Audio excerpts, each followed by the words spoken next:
Today we're going to cover a standard opening for Many Minds Move as 1. Many Minds is a moderate complexity spirit.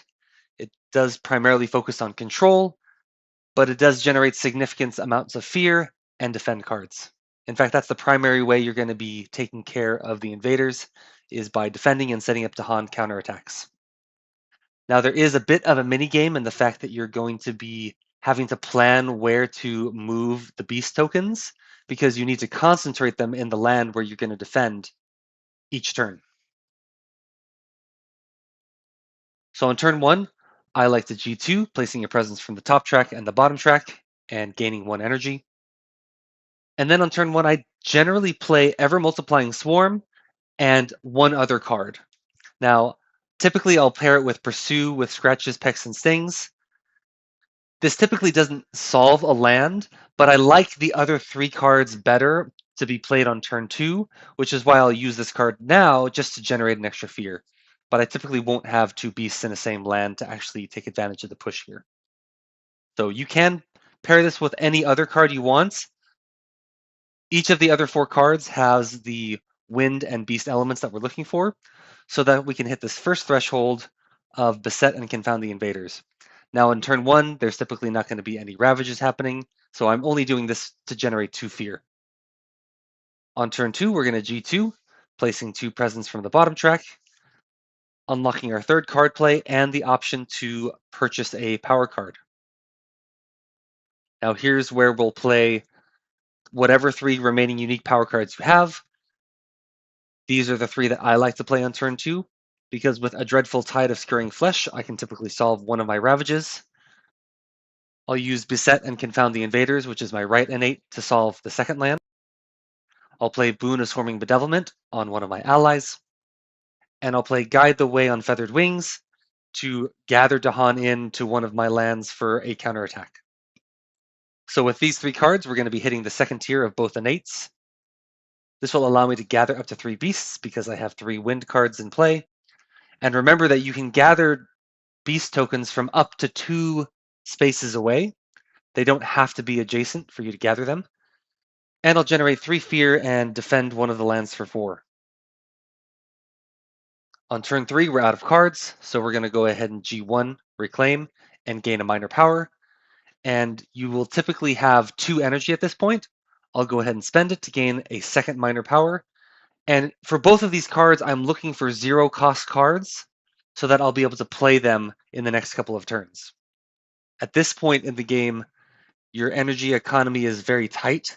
So if you gain energy cards that have a cost of 1, you might not be able to play all of the cards in the next 2 turns. So on turn 3, we're out of energy, so we'll be playing 3 power cards that have a cost of 0. On turn 4, we're going to G2 again, both from the bottom track to unlock the 4th card play, and you'll have 4 power cards, but only 1 energy at this point. So if you were able to draft 2 0-cost cards, you'll be able to play 4 cards this turn, potentially hitting the 3rd tier of both of your innate powers. So we'll play 4 cards, if you can, and on the next turn, you're probably going to reclaim. What are force multipliers for this spirit? You can never have enough beast tokens. You do have at least 1 card that you might be using that will actually remove beast tokens. So I will typically end up stealing the beast tokens from my allies' boards. But any card that you can get that adds beast tokens to the board just makes your life easy. By the end of the game, ideally, you'll have 10 or 15 beasts throughout your board, and it'll look like a zoo.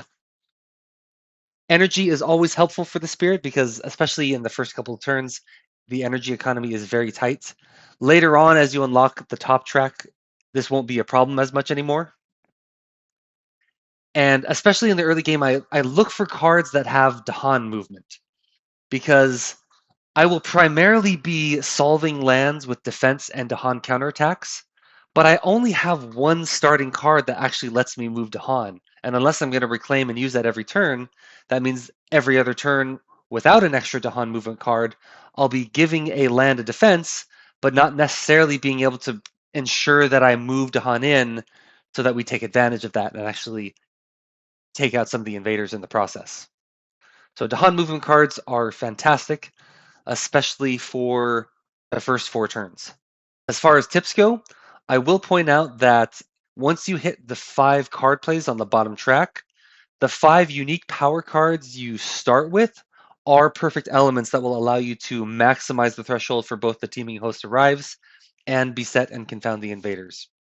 So as you're playing, you don't necessarily have to be looking for cards that are perfect elements, because towards the end of the game, you're given the cards that you need to max these thresholds, and you might just rotate other cards in and out as needed. This is a summary of my standard opening for Many Minds Move as One. I hope this was helpful, and good luck defending the island.